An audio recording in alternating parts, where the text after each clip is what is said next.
ഇന്നലെ ഫേസ്ബുക്കിൽ രാത്രി കണ്ടൊരു വീഡിയോ ആണ്. ഈ വീഡിയോയിലുള്ള ചെങ്ങായിനെ 10 പറഞ്ഞില്ല എന്നുണ്ടെന്നുണ്ടെങ്കിൽ ഇന്നും മര്യാദയ്ക്ക് കിടന്ന് ഉറങ്ങാൻ പറ്റില്ല. നമ്മളെ നാട്ടിലൊക്കെ ഇപ്പം നമ്മളെ ഫ്രണ്ട്സിൻ്റെ കൂട്ടത്തിലോ അല്ലെന്നുണ്ടെങ്കിൽ നമ്മളെ വീട്ടിലൊക്കെ എന്ത് കാര്യം, ഡാൻസ് ആണെങ്കിലും പാട്ടാണെങ്കിലും എന്തൊരു ആക്ടിവിറ്റി വന്നാലും ഭയങ്കര ആക്റ്റീവായിട്ട് ഞാൻ ചെയ്യാമെന്ന് പറഞ്ഞ് ഓടിക്കയറുന്ന കുട്ടികൾ കാണുമല്ലേ.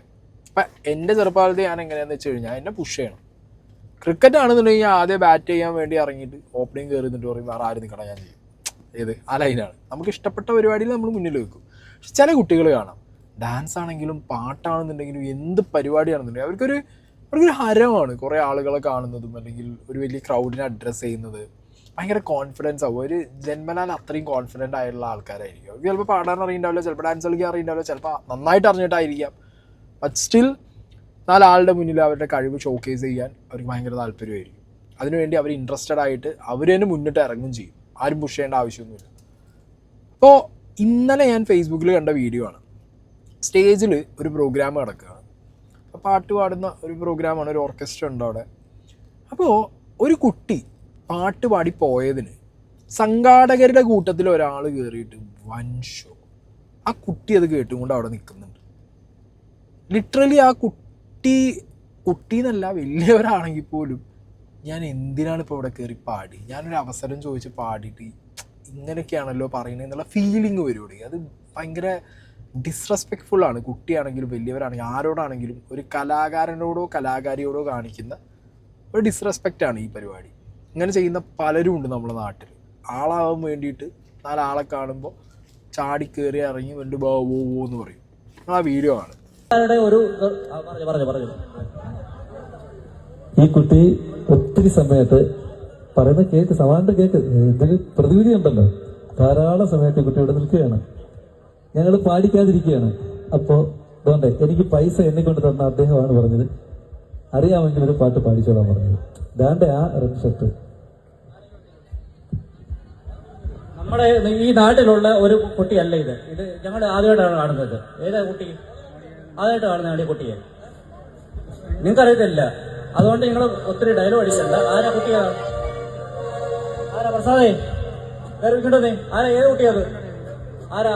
അതിന് പെർമിഷൻ കൊടുത്ത ആരാ? ഞങ്ങളുടെ നാട്ടിലുള്ള ആൾക്കാർക്ക് നിങ്ങൾ പെർമിഷൻ കൊടുക്കാതെ നിങ്ങൾ പെർമിഷൻ കൊടുക്കാന്നോ? ഈ നാട്ടിലെ കുട്ടിയാന്ന് പറഞ്ഞ് വന്ന് പാടിയതുകൊണ്ടാണ് പെർമിഷൻ കൊടുത്തത്.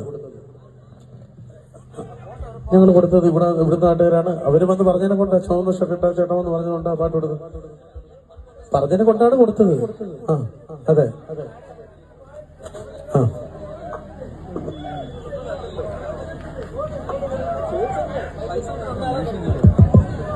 ഇത് നമ്മുടെ നാട്ടിലുള്ള ഒരു കുട്ടിയല്ല. ഞാൻ ആദ്യമായിട്ടാണ് കാണുന്നത്. ഞാൻ ഈ ക്ലബിന്റെ ഒരു പിന്നെ നമ്മളാണ് ക്ഷമിക്ക്.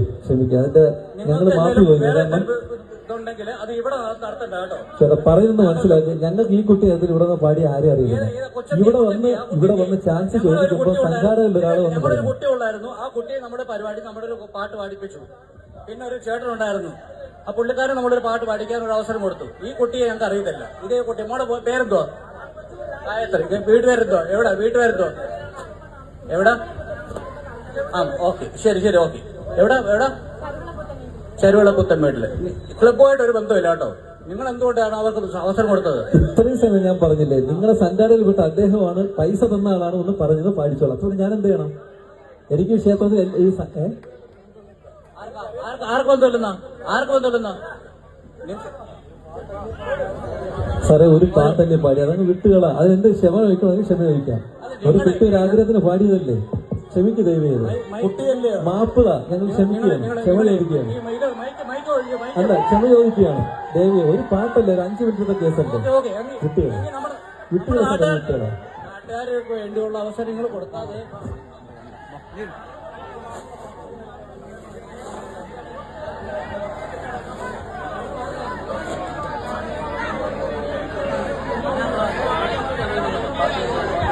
ആരെയും കൊണ്ട് പാടിക്കണമെന്ന് പറഞ്ഞാൽ മതിയായിരുന്നു.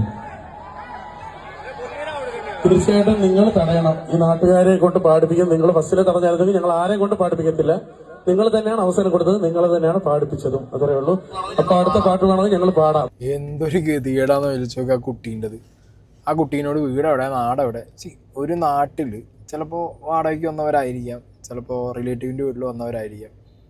5 മിനിറ്റിൻ്റെ കേസുള്ളൂ. ആ കനവിള ചേട്ടൻ പറഞ്ഞ പോലെ 5 മിനിറ്റിൻ്റെ കേസേ ഉള്ളൂ. നന്നായിട്ട് പാടുന്നതാണെന്നുണ്ടെങ്കിൽ ആ പാട്ടൊക്കെ കേട്ട് ഒരു 5 മിനിറ്റ് പോകാൻ ഇത്ര വലിയ പ്രശ്നമൊന്നുമില്ലല്ലോ. നാട്ടിലുള്ളവർക്ക് എല്ലാവർക്കും ചാൻസ് കൊടുക്കുമ്പോൾ അങ്ങോട്ട് പാട്ട് പാടാൻ ചോദിച്ചു വന്ന ഒരാളോട് ഒരു ചാൻസ്, ഒരു കുട്ടീനെ കാണുമ്പോൾ മോളെ പാടിക്കുമോ എന്ന് പറയുന്നത് തെറ്റാണോ? ഇതൊക്കെ വേറെ ഷോ ഓഫാണ്, വേറെ തരം ഷോ ഓഫാണ് ഇതൊക്കെ. എന്നിട്ട് ആ കുട്ടീനെ പറയുന്നില്ലല്ലോ ഇതേതാ, ഇതെവിടുന്ന് വന്നു, ഇത് എന്നൊക്കെ സ്വന്തം കുട്ടീനെ പറയൂ. അവൻ സ്വന്തം കുട്ടീനാണെങ്കിൽ ഇവൻ പറയൂ. എന്ത് മൂഡിലാണാവോ, നമുക്ക് ഇനി പറയാനൊന്നും പറ്റില്ല. ഇവരൊക്കെ ഇനി ലൈക്ക് അത് പറഞ്ഞു കഴിഞ്ഞപ്പോൾ നമ്മൾ പറഞ്ഞു എന്നാവും. എന്താണെങ്കിലും ഞാനിവിടെ ഒരു കമൻറ്റ് വായിക്കുക. ഈ ഒരു പെർട്ടിക്കുലർ വീഡിയോയുടെ അടിയിൽ ഇന്ന് രാവിലെ ഞാൻ കണ്ട കമൻറ്റ് കേട്ടോ. ഞാൻ ഇന്നലെ രാത്രി കമൻറ്റ് കണ്ടിട്ടുണ്ടായിരുന്നില്ല, ഞാൻ രാത്രി കമൻറ്റ് ഇട്ടില്ല, ഇന്നാണിത് കമൻറ്റ് ഇട്ടത്. കാരണം അത്യാവശ്യം ആളുകൾ ഡിസ്കസ് ചെയ്യാൻ തുടങ്ങിയ സമയത്ത് ഇങ്ങനെ കമൻറ്റ് ബോക്സിൽ ഒരു കമൻറ്റ് വന്നു. അനിൽ കുമാർ എന്ന് പറഞ്ഞ വ്യക്തിയാണ് കമൻറ്റ് ഉള്ളത്. നമസ്കാരം പ്രിയപ്പെട്ടവരെ, ഞാൻ നാഗർകോവിൽ നൈറ്റ് ബേർഡ്സ് ഓർക്കസ്ട്രയുടെ മാനേജറാണ്. ഇതിൻ്റെ ശരിയായ സംഭവം ഞാൻ പറയാം. ഞങ്ങൾ ഗാനമേളയ്ക്ക് ചെന്ന് അന്നേ ദിവസം 24-ാം തീയതി ഒരു സംഘാടകൻ വന്നൊരു പെൺകുട്ടിക്ക് ചാൻസ് കൊടുക്കണം എന്ന് പറഞ്ഞു. ഞങ്ങൾ ആ പെൺകുട്ടിക്ക് ചാൻസ് കൊടുത്തു. അത് വളരെ മനോഹരമായിട്ട് പാടി. ആൻഡ് ആ പെൺകുട്ടിക്ക് ഞങ്ങളൊരു ഗിഫ്റ്റ് കൊടുത്തതാണ് സ്റ്റേജിൽ നിന്ന് തിരിച്ചയച്ചത്. അത് കഴിഞ്ഞ് കുറച്ച് കഴിഞ്ഞ് മറ്റൊരു സംഘാടകൻ വന്ന് ഒരാൾ കൂടി ചാൻസ് കൊടുക്കണമെന്ന് പറഞ്ഞു. ഞങ്ങൾ അതും സമ്മതിച്ചു. ആ സമയത്താണ് ഈ മോൾ നേരിട്ട് വന്ന് ഞങ്ങളോട് ചാൻസ് ചോദിക്കുന്നത്. ഇതുപോലെയുള്ള സംഭവങ്ങൾ മുന്നേ അനുഭവം ഉള്ളതുകൊണ്ട് ഞങ്ങൾ പറഞ്ഞു സംഘാടകരെ ആരെങ്കിലും കണ്ട് സമ്മതം വാങ്ങിയിട്ട് വരണമെന്ന്. ആ മോൾ അതിൻ്റെ മാതാപിതാക്കളെയും കൊണ്ട് സംഘാടകരോട് അനുവാദം ചോദിച്ചാൽ മതിയായിരുന്നു. സംഘാടകർ ആവശ്യപ്പെട്ട പ്രകാരം അവർ കൊണ്ടുവന്ന ഒരു പെൺകുട്ടിക്കും ഒരു ചെറുപ്പക്കാരനും ഞങ്ങൾ ചാൻസ് കൊടുത്തു. കുറച്ചു കഴിഞ്ഞ് മൂന്നാമതൊരു പ്രായമായ ആൾക്ക് കൂടി ചാൻസ് കൊടുക്കണമെന്ന് പറഞ്ഞതുകൊണ്ട് ബാലൻസ് തുക നൽകാവുന്ന സംഘാടകൻ തന്നെ വരികയുണ്ടായി. വേറെ സംഘാടകരുടെ കൂട്ടത്തിലുള്ള ബാലൻസ് തരാൻ വേണ്ടി വന്നു. ഞങ്ങൾക്ക് അതിനും സമ്മതം നൽകുകയുണ്ടായി. അപ്പോൾ അവിടെ ഉണ്ടായിരുന്ന മോൾ എനിക്ക് കൂടി ഒരു ചാൻസ്, ഈ കുട്ടി ആദ്യം ചോദിച്ചു വന്നു, ആ കുട്ടിക്ക് ചാൻസ് ചോദിച്ചിട്ട് ആ കുട്ടി തന്നെ ചെല്ലണം. നിങ്ങൾ ആ കുട്ടീൻ്റെ ആഗ്രഹം എന്ന് അറിയിച്ചു. എന്നിട്ട് ആ കുട്ടി ചെല്ലണു. അതിനുശേഷം നാട്ടിലുള്ള എല്ലാവർക്കും ചാൻസ് കൊടുക്കാൻ ഓക്കെ, സംഘാടകരാണ്, ആ നാട്ടിലുള്ളവർക്കും അല്ലെങ്കിൽ സംഘാടകർക്ക് ഇഷ്ടമുള്ളവർക്കൊക്കെ ചാൻസ് കൊടുക്കാൻ. എല്ലാ നാട്ടിലും പ്രോഗ്രാം നടക്കുമ്പോൾ അങ്ങനെ ആരെങ്കിലും വരൂടെ, ഗാനമേളയ്ക്കാണെങ്കിൽ ഇയാൾക്കൊരു ചാൻസ് കൊടുക്കും, ഇയാൾ പാടുന്ന നമ്മുടെ നാട്ടിലുള്ളവരൊന്ന് പാടിപ്പിക്കുക എന്നുള്ളത്. ഇപ്പം ഈ കുട്ടിയാണ്ട് ചാൻസ് ചോദിച്ചു തന്നു, വീണ്ടും ആ കുട്ടി അവിടെ നിന്നിട്ട് ചാൻസ് ചോദിക്കുന്നു. അപ്പം ഈ സംഘാടകരുടെ കൂട്ടത്തിലുള്ള ഒരു ചേട്ടൻ ആ വീഡിയോ കണ്ട പോലെ തന്നെ പറഞ്ഞിട്ടുണ്ട്, ഈ കുട്ടി പറഞ്ഞ അഡ്രസ്സും കാര്യങ്ങളൊന്നും അറിയില്ല, എന്നാൽ നിങ്ങൾ എന്തെങ്കിലും ചെയ്യുമെന്ന് പറഞ്ഞത് കൊണ്ടാണ് ഈ ടീം, ഓർക്കസ്ട്രേൻ്റെ ടീം ഈ കുട്ടിക്ക് ചാൻസ് കൊടുത്തത്.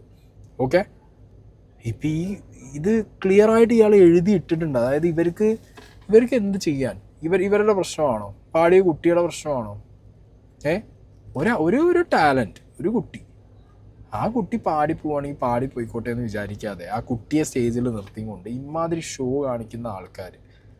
ആൻഡ് വേറൊരു കാര്യം പറയാനുണ്ട്, ഈ ഒരു പെൺകുട്ടി ഇങ്ങനെ ഒരു ഷോ ലൈക്ക് ഈ ഒരു ചങ്ങാതി ഇങ്ങനെ ഒരു ഷോ കാണിച്ചുകൊണ്ട് എല്ലാ സംഘാടകരെയും നമുക്ക് കുറ്റം പറയാനും പറ്റില്ല കേട്ടോ. അതും ഈ കമൻറ്റിനകത്തുണ്ട്. എല്ലാവരും ഒരുപോലെ ആവണമെന്നില്ല. ഈ ഒരു വ്യക്തി കാണിച്ചതിന് കംപ്ലീറ്റ് സംഘാടകരും ആ നാട്ടുകാരും തെറിയോട്ടിക്കൊണ്ടിരിക്കുകയാണ്. പിന്നെ ഒരു പരിധി വരെ ലാസ്റ്റിലേക്ക് നാട്ടുകാർ കൂവി തുടങ്ങിയപ്പോഴാണ് കുറച്ച് ആൾക്കാർ, വേറെ ചേട്ടന്മാർ വന്നിട്ട് ഇയാളെ വലിച്ചു കൊണ്ടുപോകുന്ന ആ വിഷ്വൽ നമ്മൾ കാണുന്നത്.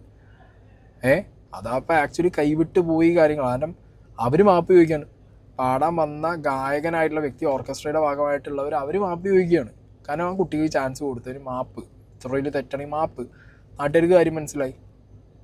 അപ്പം പിന്നെ സംഘാടകരുടെ കൂട്ടത്തിലുള്ള കുറച്ച് ചേട്ടന്മാർ നേരെ സ്റ്റേജിൽ കയറിയിട്ട് എന്ത് ചെയ്തു, ഇങ്ങേരും കൊണ്ട് ഇറക്കി വിളിച്ച് കൊണ്ടുപോകാനുള്ള നോട്ടം. അങ്ങേര് ശരിക്കും മാസാവാൻ കയറിയതായിരിക്കും നാട്ടുകാരുടെ മുന്നിൽ. കൊണ്ട് നാട്ടുകാർക്ക് ചാൻസ് കൊടുക്കാതെ വേറൊരാൾക്ക് കൊടുത്ത് ഞാൻ ഒരു കുട്ടിക്ക് ചാൻസ് കൊടുത്തു എന്നുള്ളത് പറയും. നാട്ടുകാർക്ക് വേണ്ടി ഞാൻ സംസാരിക്കുന്നു എന്നുള്ളത് കാണിക്കാൻ വേണ്ടി കയറിയായിരിക്കും. കൊച്ചു കുട്ടിയല്ലേ, ആ കുട്ടി ആ സ്റ്റേജിൽ നിർത്തിയും കൊണ്ട് ഇത്രത്തോളം ഡയലോഗ് അടിച്ച് ഇയാൾ എന്ത് ഗതി കെട്ടവനാണെന്നാണ് ഞാൻ ആലോചിച്ച് നോക്കുന്നത്. ബാക്കി നിങ്ങളുടെ അഭിപ്രായം നിങ്ങൾ എന്താണെങ്കിൽ കമൻറ്റ് ബോക്സിൽ പറയാം. ഇങ്ങനെയൊക്കെ കുറേ നാട്ടിൽ കുറേ എണ്ണങ്ങളുണ്ട്. എവിടെയെങ്കിലും ഒരു സ്റ്റേജ് കിട്ടിക്കഴിഞ്ഞാൽ അവിടെ കയറിയിട്ട് അങ്ങോട്ട് വിളയാടും, ലാസ്റ്റ് കയ്യിൽ നിന്ന് പോകും. അങ്ങനത്തെ ആരോ ആണ് തോന്നുന്നു. എന്താണെങ്കിലും ബാക്കി നിങ്ങളെ അഭിപ്രായം പറ.